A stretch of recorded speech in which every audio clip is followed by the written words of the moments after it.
ತ್ರಿದೋಷಗಳು ಸಮವಾಗಿರಬೇಕು, ಸಪ್ತ ಧಾತುಗಳು ಸಮಸ್ಥಿತಿಯಲ್ಲಿ ಇರಬೇಕು.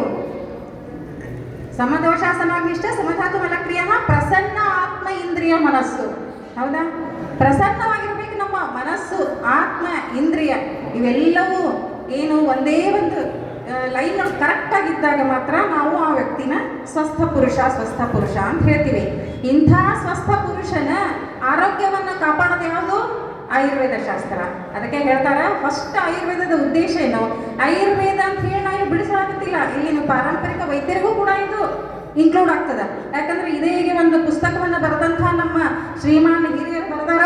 ಅದರೊಳಗೆಲ್ಲ nothing but Ayurveda. ಎಲ್ಲ ಆಹಾರದ ಬಗ್ಗೆ ಇದೆ, ದಿನಚರ್ಯದ ಬಗ್ಗೆ ಇದೆ, ಋತುಚರ್ಯದ ಬಗ್ಗೆ ಇದೆ, ಎಲ್ಲಾದ್ರ ಬಗ್ಗೆನೇ ಇದೆ ಅದರೊಳಗೆ. ಹೌದಾ? ಅದಕ್ಕೆ ಒಂದೇ ಒಂದು ಏನಪ್ಪ, ನಮ್ಮ ಎಲ್ಲರ ಸ್ವಸ್ಥತೆಯನ್ನು ಕಾಪಾಡಬೇಕಾದ್ರೆ prevention is better than cure ಅಂತ ಏನು ಹೇಳ್ತೀವಲ್ಲ ನಾವು, ಅದಕ್ಕೆ ವಿ ಹ್ಯಾವ್ ಟು ಪ್ರಿವೆಂಟ್. ಮೊದಲೇ ನಮ್ಮ ಆರೋಗ್ಯವನ್ನು ನಾವು ಯಾವ ರೀತಿ ಕಾಪಾಡ್ಕೋಬೇಕನ್ನುವಂಥ ಈ ಪುಸ್ತಕದೊಳಗೂ ಹೇಳಿದ್ದಾರೆ. ಆಮೇಲೆ ಎಂಥ ಎಷ್ಟೆಷ್ಟು ಮಹನೀಯರು ಕೂಡ ನೀವು ಬಂದಿದ್ದೀರಿ ಇಲ್ಲಿ. ಯಾಕಂದ್ರೆ ಕೆಲವೊಂದು ಡ್ರಗ್ಸ್ ನಾವು ಓದಿರ್ತೀವಿ ಅಂದ್ರೂ ನಮಗೆ ಅದನ್ನು ಕಂಡುಹಿಡಿಯಕ್ಕೆ ಬರೋದಿಲ್ಲ, ಕಠಿಣ ಆಗ್ತದೆ. ನಿಮ್ಮ ವಂಶ ಪಾರಂಪರ್ಯವಾಗಿ ಬಂದಿರ್ತದೆ, ತಲೆತಲಾಂತರದಿಂದ ಬಂದಿರ್ತದೆ ನಿಮಗೆ ಆ ವಿದ್ಯೆ. ಸೊ ಆ ವಿದ್ಯೆ ಏನಾಗಿರ್ತದೆ, ನಿಮ್ಗೆ ಬ್ಲಡ್ ಬಾಂಡೆಡ್ ಆಗಿರ್ತದೆ, ನಿಮಗೆ ಅದರ ಬಗ್ಗೆ ಎಲ್ಲ ಮಾಹಿತಿ ಇರ್ತದೆ. ಸೊ ಈ ಒಂದು ಸಂದರ್ಭದೊಳಗೆ ಇನ್ನು ಮಾತಾಡಲಿಕ್ಕೆ ಭಾಳ ಜನ ಇದ್ದಾರೆ. ನನಗೆ 2 ಮೀಟಿಂಗ್ ಇದ್ದದಕ್ಕೆ ಮಾತಾಡ್ತೀನಿ ನಾನು, ಯಾಕಂದರೆ ನಡುವೆ ಹೋಗ್ತೀನಿ ನನ್ನ ಆಫೀಸ್ ಕೆಲಸ ಸಲುವಾಗಿ. ಸೊ ನೀವು ಇವತ್ತಿನೆಲ್ಲ ಬಂದಿದ್ದು ನೋಡಿ, ಇಷ್ಟು ಜನರ. ಈಗ ನೀವು ಗಾನ ಶ್ರೀಕಂಠಯ್ಯ ಸರ್ ಹೆಸರು ಹೇಳಿದ್ರಿ, ನಮ್ಗೆ ಆಯುಷ್ ಕಮಿಷನರ್ ಅವರೇ ಇದ್ದರು. ಹೌದಾ? ನಿಜವಾಗಿಯೂ ಇದು ಒಂದು ಮೇನ್ ಸ್ಟ್ರೀಮಿಗೆ ತಂದವರೇ ಅವರು, ನನ್ನ ಇದರ ಪ್ರಕಾರ. ಯಾಕಂದ್ರೆ ಮನೆ ಮತ್ತು ಈಗ ನಾವೀಗ ನಮ್ಮ ರೂರಲ್ ಡಿಸ್ಪೆನ್ಸರೀಸ್ ಒಳಗೆ ಏನು ಕೆಲಸ ಮಾಡ್ತಾರೆ ಎಲ್ಲ ಡಾಕ್ಟರ್ಸು, ಮನೆ ಮತ್ತು ಕಾರ್ಯಕ್ರಮಗಳನ್ನು ಮಾಡ್ತೀವಿ ನಾವು. ಯಾವ ರೀತಿ ನಾವು ಕಷಾಯವನ್ನು ತಯಾರು ಮಾಡಬೇಕು, ಯಾವ ರೀತಿ ಸ್ವರಸವನ್ನು ತೆಗಿಬೇಕು, ಯಾವ ಡ್ರಗ್ಗಿನಿಂದ ಏನು ಕೆಲಸ ಆಗ್ತದೆ, ಇವೆಲ್ಲ ಕಾರ್ಯಕ್ರಮಗಳು ನಮ್ಮ ಗೌರ್ಮೆಂಟ್ ಪ್ರೋಟೋಕಾಲ್ ಒಳಗೆ ಇರ್ತಾವೆ. ಸೊ ಅವುಗಳನ್ನ ನಾವು ನಿರಂತರವಾಗಿ ನಮ್ಮ ಆಯುಷ್ ಡಾಕ್ಟರ್ಸು ಮಾಡ್ತಾ ಬಂದಿದ್ದಾರೆ. ಈ ರೀತಿಯಾಗಿ ನಮ್ಮ ಆಯುಷ್ ಇಲಾಖೆ ಏನದಂದ್ರೆ, ಇಲ್ಲಿ ನಮಗೆ ಯಾವುದೇ ರೀತಿ ಒಂದು ಇದು ಇರಂಗಿಲ್ಲ, ನೀವು ಇಷ್ಟೇ ಇದ್ರ ಮಾಡ್ತಿರಂಗಿಲ್ಲ. ನಮ್ಮ ಜವಾಬ್ದಾರಿ ಹೆಂಗಿರ್ತದಂದ್ರೆ ಇಡೀ ಸಮಾಜದ ಆರೋಗ್ಯವನ್ನು ಕಾಪಾಡಬೇಕಾಗಿರ್ತದೆ ಅಲ್ಲಿ. ಹೌದಾ? ದಿನಚರ್ಯ ಬಗ್ಗೆ ಹೇಳ್ಬೇಕು ಅವ್ರಿಗೆ, ಯಾವ್ಯಾವ ಋತುಗಳಲ್ಲಿ ಯಾವ್ಯಾವ ಆಹಾರವನ್ನು ತಗೋಬೇಕಂತ ಹೇಳ್ತೀವಿ ನಾವು. ಈಗ ಥಂಡಿ ಒಳಗೆ ಐಸ್ ಕ್ರೀಮ್ ತಿನ್ನೋದು ತಪ್ಪಲ್ಲ, ವಿರುದ್ಧ ಆಗ್ತದಲ್ಲ ಅದು.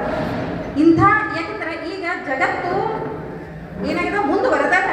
ಎಷ್ಟು ಮುಂದುವರೆದಂದ್ರೆ ನಮ್ಮ ಹಿಂದಿನ ಪದ್ಧತಿಗಳನ್ನ ಬಿಟ್ಟಗೋತ ಆಧುನಿಕ ಪದ್ಧತಿಗೆ ಹೋಗಿ ಇವತ್ತಿನ ದಿವಸ ಜಟ್ ಇಲ್ಲಾರ್ದ ಮನಿನೇ ಇಲ್ಲ. ಹೌದಾ? ಇದೆಲ್ಲ ಗೊತ್ತೇ ಇದೆ. ಸೊ ನಾವೇನು ಮಾಡೋಣ, ನಮ್ಮ ಆಯುರ್ವೇದ ಪದ್ಧತಿಗಳನ್ನ ಅವು ನಶಿಸಿ ಹೋಗ್ಲಿಕ್ಕಾವು, ಅವುಗಳೆಲ್ಲ ಉಳಿಸ್ಕೊಂಡು ಬೆಳೆಸ್ಕೊಂಡು ಹೋಗುವುದು ನಮ್ಮ ಆಯುಷ್ ಇಲಾಖೆ ಕೈಯಲ್ಲಿ ಅದ, ನಿಮ್ಮಂಥ ಪಾರಂಪರಿಕ ವೈದ್ಯರ ಕೈಯಲ್ಲಿದೆ ಅಂತ ಹೇಳ್ತಾ ಈ ಒಂದು ಕಾರ್ಯಕ್ರಮದಲ್ಲಿ ಎಲ್ಲ ಗುರು ಹಿರಿಯರಿಗೆ ನಾನು ಇನ್ನೊಮ್ಮೆ ನಮನಗಳನ್ನ ಸಲ್ಲಿಸ್ತಾ, ನಿಮಗೂ ಎಲ್ಲ ಇನ್ನೊಮ್ಮೆ ನಮಸ್ಕಾರ ಹೇಳ್ತಾ, ನನಗೆ ಇಲ್ಲಿ ಕರೆಸಿ ಇದನ್ನು ಮಾತಾಡ್ಲಿಕ್ಕೆ ಅವಕಾಶ ಕೊಟ್ಟಂಥ ಎಲ್ಲ ಮಹನೀಯರಿಗೂ ಹಾಗೂ ಈ ಒಂದು ಎವ್ರಿಬಡಿ ನಾ ಎಲ್ಲರಿಗೂ ಹೇಳಲಿಕ್ಕತ್ತೀನಿ, ಅವರಿವರು ಅನ್ನೋದೇ ಎಲ್ಲರಿಗೂ ಹೇಳ್ತಾ ನಾನು ನಮಸ್ಕಾರ ಮಾಡ್ತೀನಿ. ಧನ್ಯವಾದಗಳು. ಈ ವೇದಿಕೆಯ ಮುಖಾಂತರ ಜಿಲ್ಲಾ ಆಯುಷ್ ಅಧಿಕಾರಿಗಳಾದ ಡಾಕ್ಟರ್ ವಿದ್ಯಾವತಿ ಮ್ಯಾಮ್ ಅಲ್ಲಿ ನಾವೊಂದು ನಿವೇದನೆ ಮಾಡ್ತಾ ಇದ್ದೇವೆ. ಪಾರಂಪರಿಕ ವೈದ್ಯ ಪರಿಷತ್ತಿಂದ ಯಾವ ನಮ್ಮ ಆಯುಷ್ ಮಂತ್ರಾಲಯದ ಅಂತರ್ಗತವಾಗಿ ಯಾವ್ದು ದಿನಚರ್ಯ ಋತುಚರ್ಯ ಅಂತ ಹೇಳಿದ್ವಿ, ಇದಕ್ಕಾಗಿ ಪಾರಂಪರಿಕ ವೈದ್ಯರಿಗೆ ನಮ್ಗೆ ಕೆಲವು ವನಸ್ಪತಿಗಳು ಬೇಕಾಗ್ತವೆ.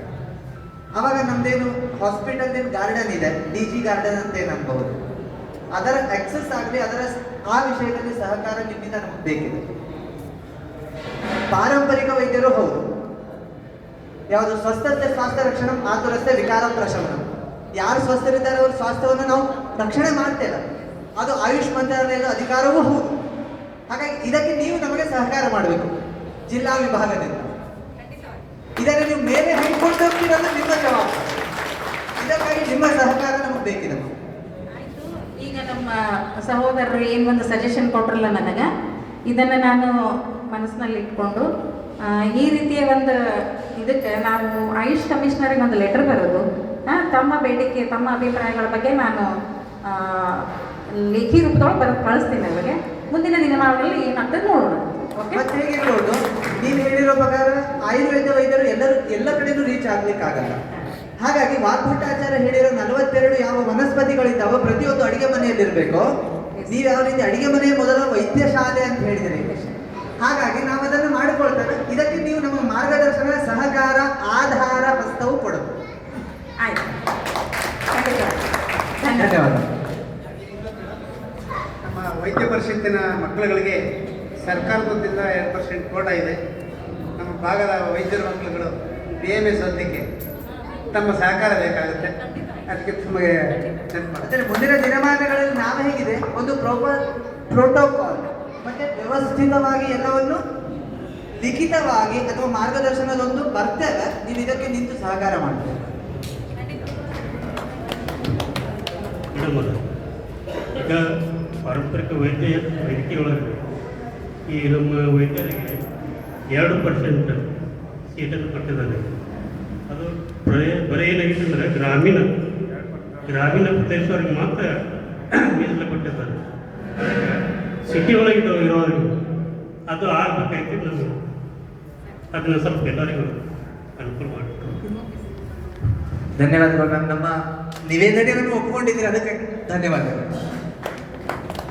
ಕಾರ್ಯಕ್ರಮದ ಮುಂದಿನ ಭಾಗವಾದ ಅಧ್ಯಕ್ಷೀಯ ಭಾಷಣ.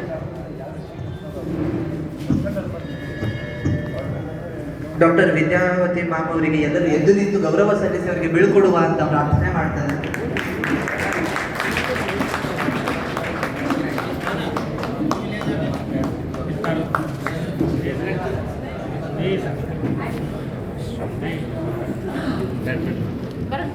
ನಮಸ್ತೆ ಸರ್.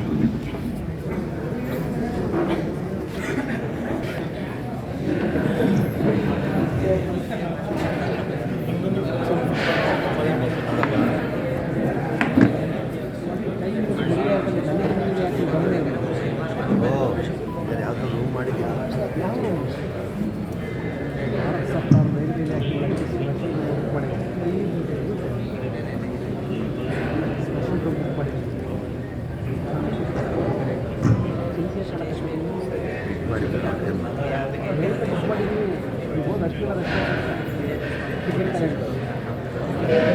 ಟಿಕೆಟ್ ನೀವು ಕೊಡ್ಸಿದ್ದೀರಿ.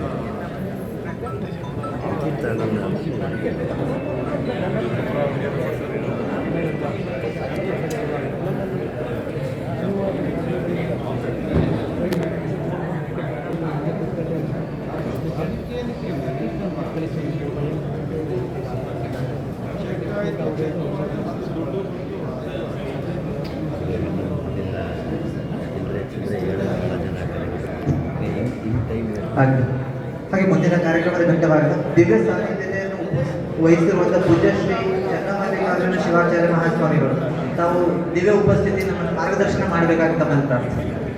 ಕಾರ್ಯಕ್ರಮ ಕುರಿತು ಮಾರ್ಗದರ್ಶನ ಮಾಡಬೇಕಂತ ತಮ್ಮಲ್ಲಿ ಪ್ರಾರ್ಥನೆ.